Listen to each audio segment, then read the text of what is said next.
Assalamualaikum warahmatullahi wabarakatuh. Kami permasukkan kepada jemaah Masjid Raya Islam yang ingin berbuka puasa bersama di Masjid Raya Islam bisa menghubungi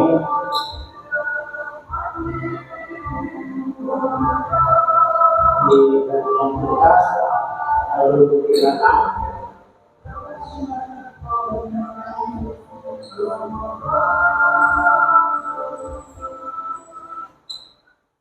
lagi kami informasikan kepada jemaah kerajaan yang masih berada di depan atau yang berada di luar yang ingin berbuka puasa bersama di Masjid Raya Islam bisa langsung memasuki majelis itikaf di Masjid Raya Islam.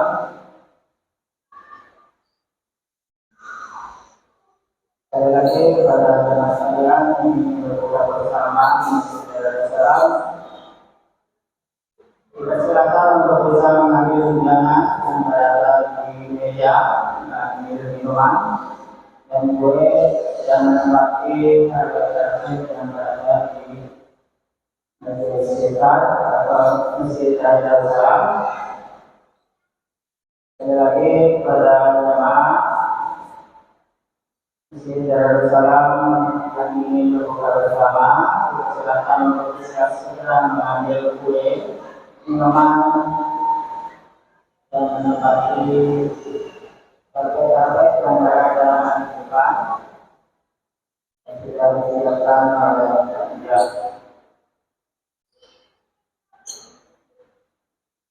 Pada jemaah sekalian, dimohonkan agar segera memasuki ruangan majelis itikaf. Pada jemaah yang belum mengambil hidangan berupa minuman dan kue, bisa segera mengambil dan menempati karpet yang ada di dalam masjid di majelis itikaf Masjid Raya Islam, karena acara berbuka puasa pada sore ini akan segera mulai dengan diawali dengan tausiah yang insyaallah pada sore ini akan disampaikan oleh Profesor Dr. Muhammad Nasir Maghrib. Dan kami informasikan waktu maghrib pada hari ini adalah tanggal 2 April 2023, yaitu pada jam 18.22 menit waktu Indonesia Tengah.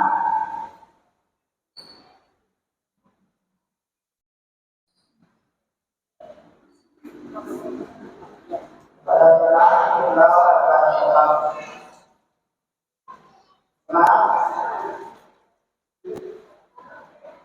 mengikuti kegiatan majelis itikaf Masjid Raya Islam yang hari ini sudah memasuki 11 Ramadan seperti Alhamdulillah. Pada kalian yang masih berada di depan belum mengambil hidangan berupa minuman dan kue, akan segera mengambil. Sebentar lagi kita akan mengikuti rangkaian tausiah menjelang berbuka puasa pada sore hari ini.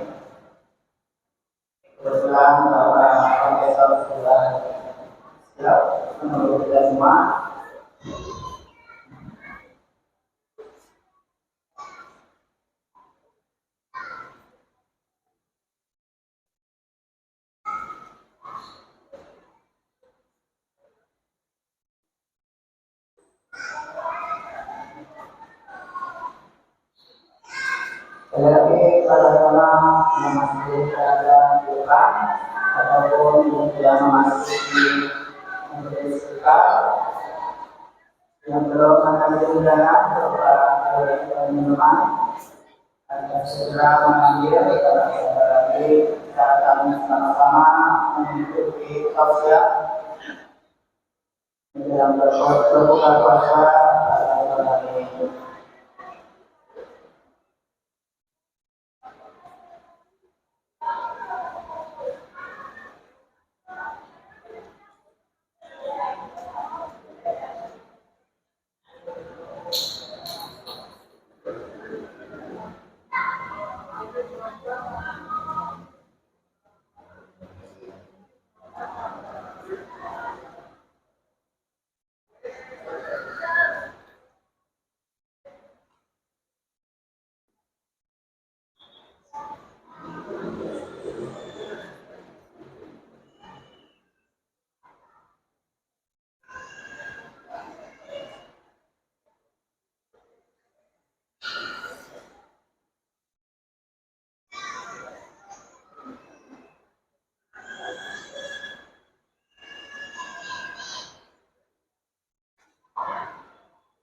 Assalamualaikum warahmatullahi wabarakatuh. Bismillahirrahmanirrahim.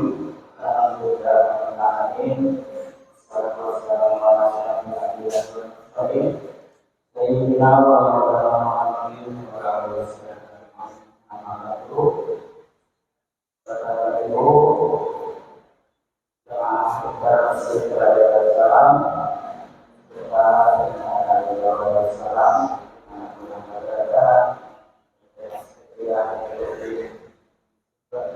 Kami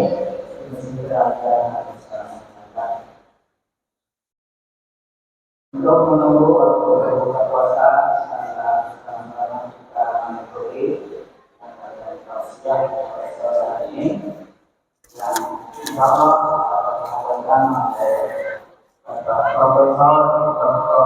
Nasir Malik itu ada di dalam.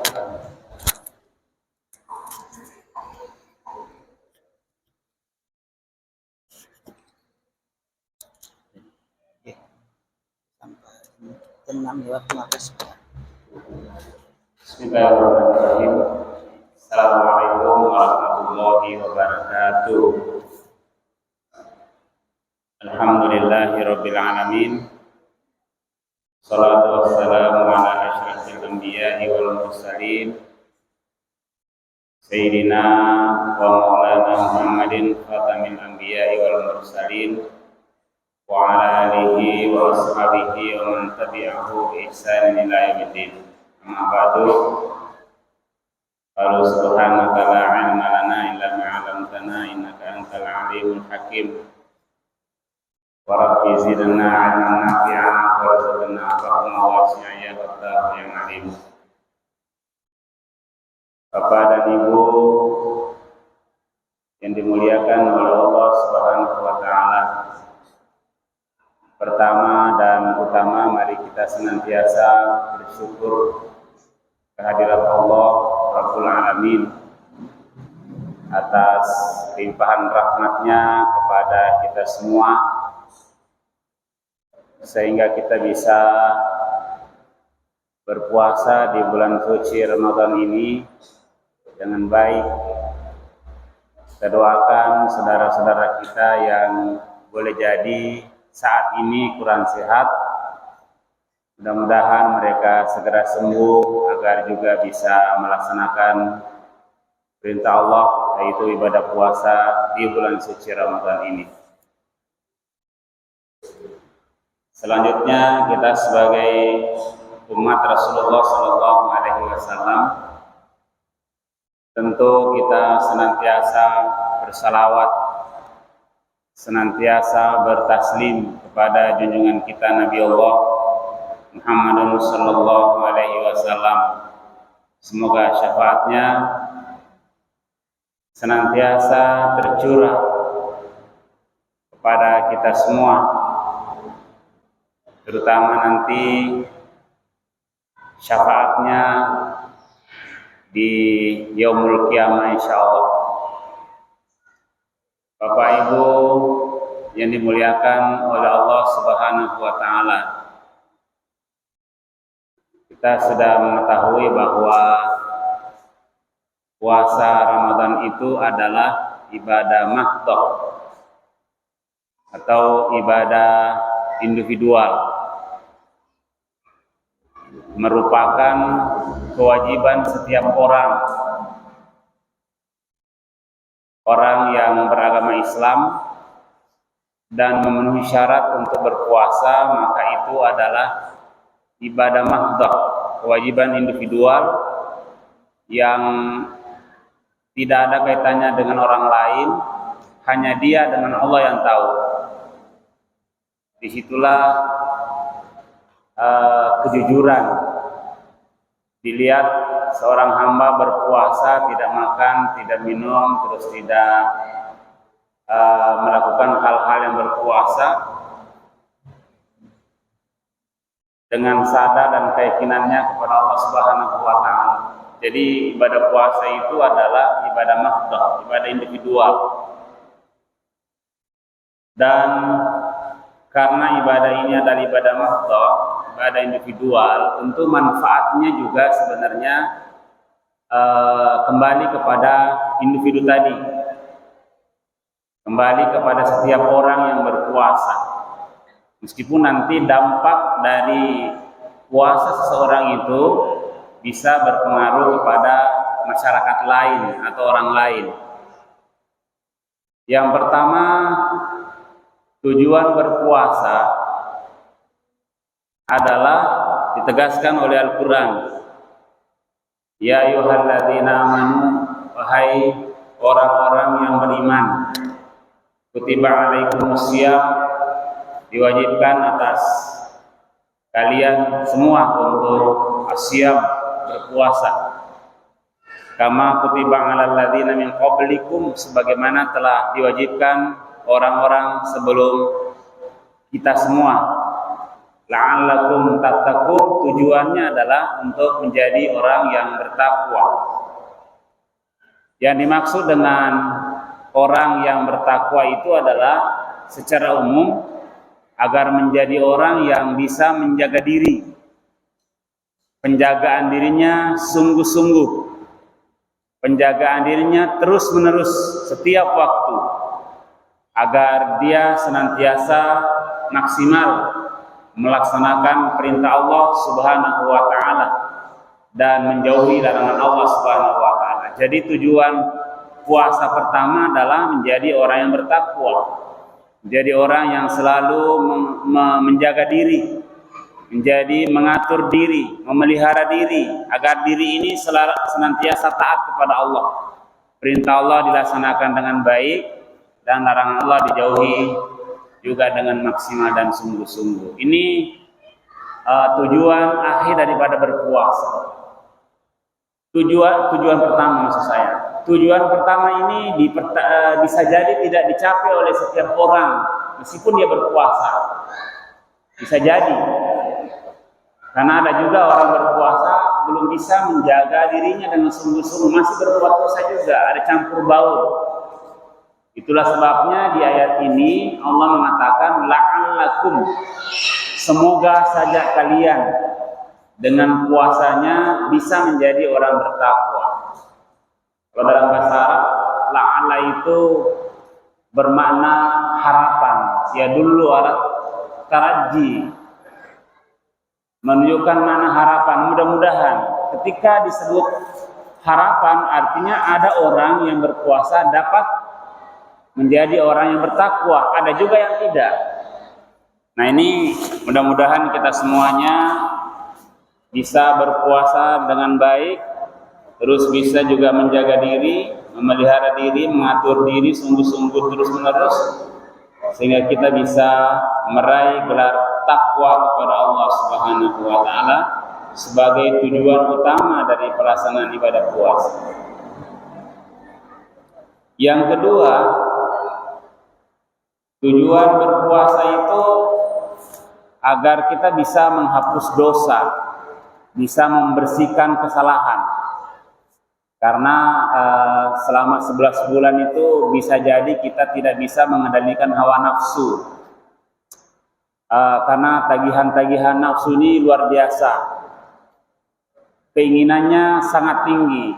Nah, tentu dengan hawa nafsu ini, terutama nafsu lamara, innan nafsa la'ammaratun bisu, ini ada potensi-potensi yang ada pada setiap orang itu untuk menjadi orang yang turun derajatnya, bahkan bisa lebih rendah daripada al-hayawanat atau binatang ternak atau makhluk Allah yang lain. Nah, karena ada hawa nafsu ini, boleh jadi selama 11 bulan ini kita berbuat dosa, apakah dosa kepada Allah, dosa kepada sesama manusia, dosa kepada lingkungan, alam semesta lainnya. Maka kedatangan bulan suci Ramadan ini tujuannya adalah agar kita bisa mensucikan diri, membersihkan diri. Harapannya dengan puasa kita bisa sama dengan kondisi kita pada saat kita baru lahir. Saat kita baru lahir itu kita tidak punya dosa apa-apa. Kullu mauludin yuladu 'alal fitrah.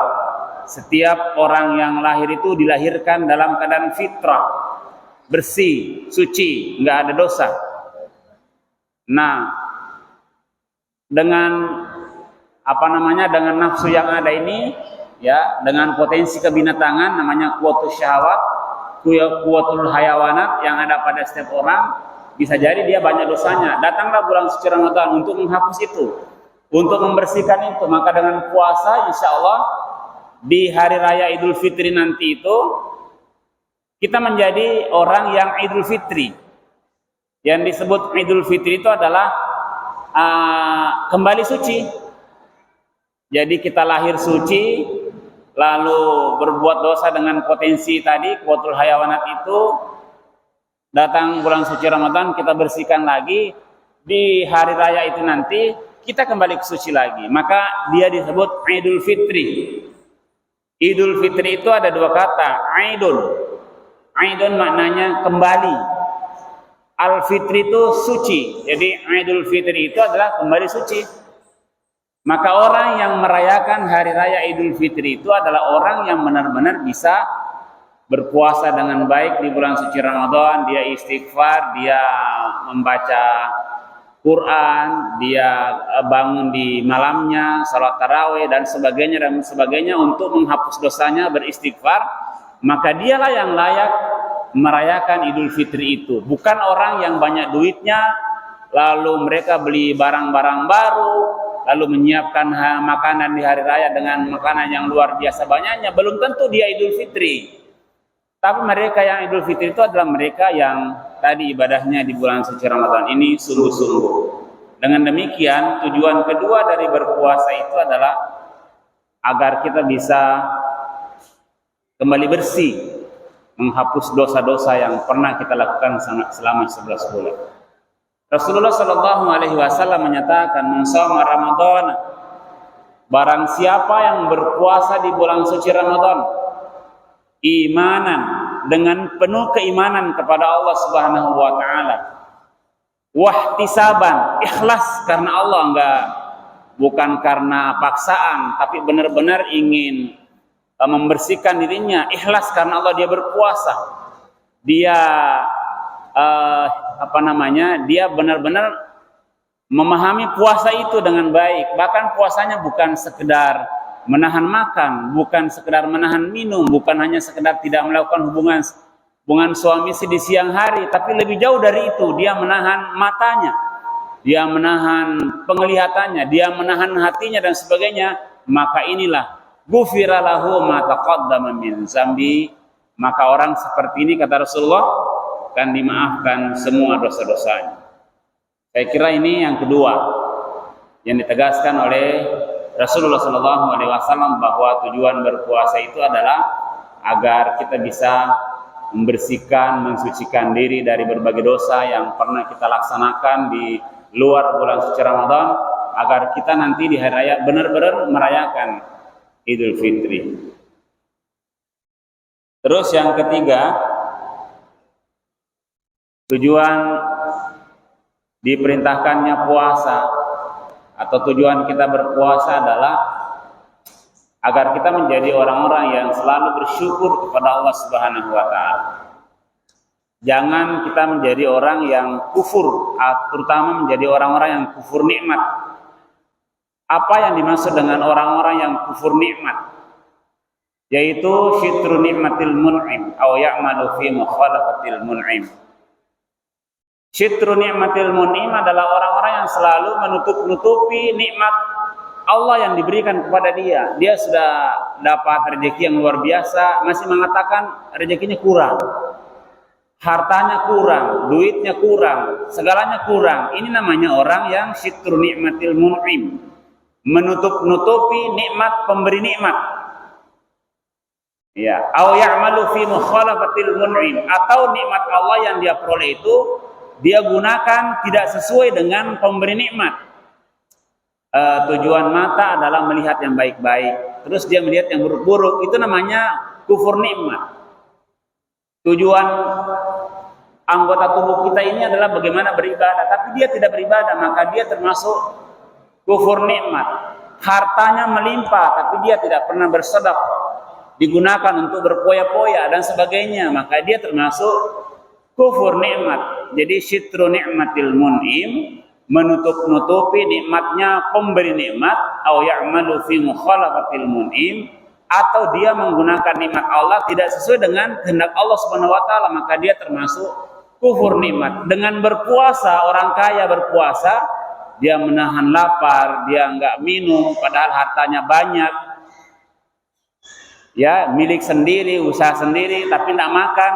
Lalu dia akan merasakan betapa sulitnya kalau menjadi orang-orang yang lapar. Maka dia akan teringat bahwa di daerah sana, di luar sana banyak saudara-saudaranya yang miskin, fakir, mereka tidak punya kecukupan untuk makan. Dengan adanya hisab itu, introspeksi itu, jadilah dia menjadi orang-orang yang bersyukur. Lalu dia berbagi, dia bersedekah, dia berinfak dan sebagainya, dia berzakat. Maka itulah tujuan puasa sebenarnya. Maka dengan puasa kita membuat orang-orang yang banyak rezekinya itu menjadi orang-orang yang bersyukur. Dan yang terakhir, tujuan berpuasa itu adalah kita harapannya bisa masuk surga. Bisa dirindukan oleh surga Allah Subhanahu wa taala. Kita menjadi orang bertakwa, oke, dengan puasa. Menjadi orang yang suci, bersih dari dosa dengan hari raya Idul Fitri nanti dengan puasa, oke juga. Terus kita menjadi orang-orang yang selalu asyakirun, orang-orang yang syakur, bersyukur, mensyukuri segala-galanya, apapun itu. Kita syukuri, dengan puasa kita menjadi orang bersyukur, oke. Tapi tentu juga di yaumul qiyamah kita dengan puasa ini harapannya bisa mendapatkan ridha Allah Subhanahu wa taala. Dengan izin Allah kita bisa memasuki satu pintu khusus namanya pintu Ar-Rayyan. Diperuntukkan bagi mereka yang menahan lapar, menahan minum padahal hartanya banyak, ikhlas, maka dia akan mendapatkan surga melalui satu pintu khusus yang dikenal dengan pintu Ar-Rayyan. Dan tentu saja banyak lagi tujuan-tujuan puasa itu. Jika ditelaah, dianalisis satu persatu, intinya adalah puasa itu adalah perintah Allah, kita wajib melaksanakannya dan manfaatnya untuk kita semuanya.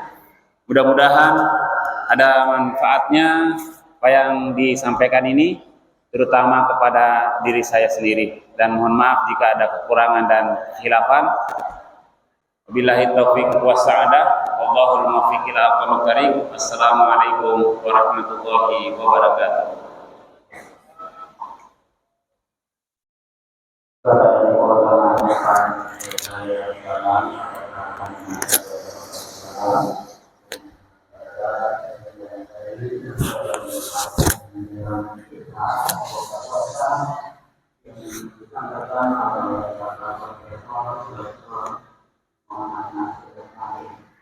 maka kita mengambil pelajaran dari ceramah beliau.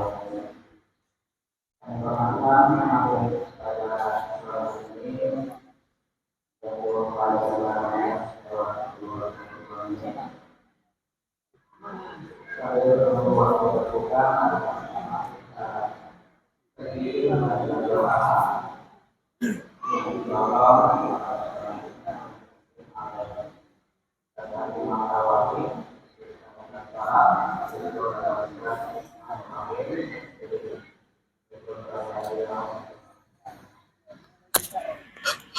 لتعلم أنه لا إله إلا الله لا إله إلا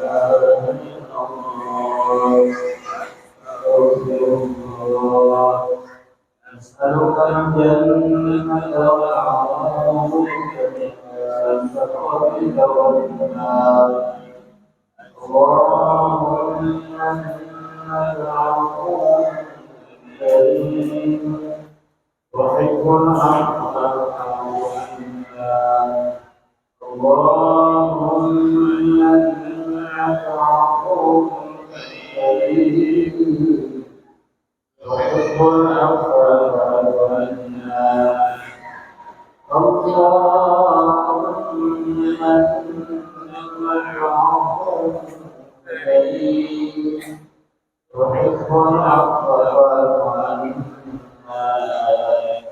يا كريم أشهد أن لا إله إلا الله أستغفر الله أسألك الجنة وأعوذ بك من سخطك والنار أشهد أن لا إله إلا الله أستغفر الله أسألك الجنة وأعوذ بك من سخطك والنار اللهم إنك عفو كريم تحب العفو فاعف عنا اللهم إنك عفو كريم تحب العفو فاعف عنا اللهم إنك عفو كريم تحب العفو فاعف عنا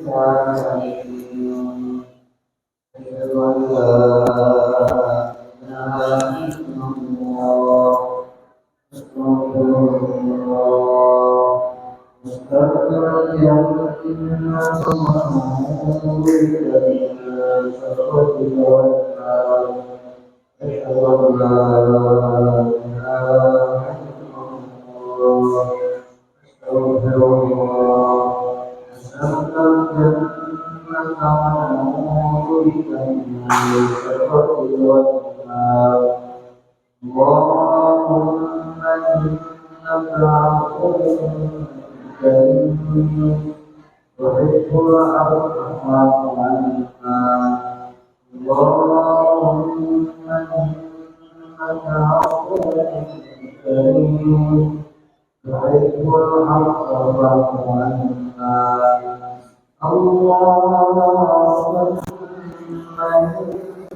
إنك عفو كريم تحب العفو فاعف عنا يا كريم بسم الله الرحمن الرحيم